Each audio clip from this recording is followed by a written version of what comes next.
अस्सलाम वालेकुम दोस्तों, क्या हाल है? ठीक हो? ए भाईजान शाफट ते माल भरे है। ए वेख सकते हो शाफट थोड़ी जी टाइट आई, वो लूज़ करने वास्ते ए जनाब अंदर सफाई कर रहे हैं। ये मशीन का हिस्सा है जनाब। और पर शाफट पई है जी। ए मिस्त्री जनाब बना रहा है। ए वेखो जनाब उसकी कारीगरी।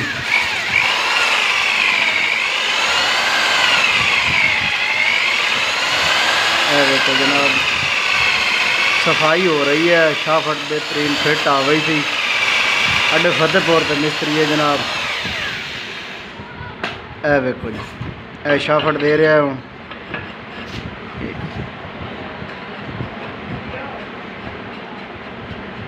फिलहाल थोड़ा फ़र्क भी है जी, थोड़ा टाइट है।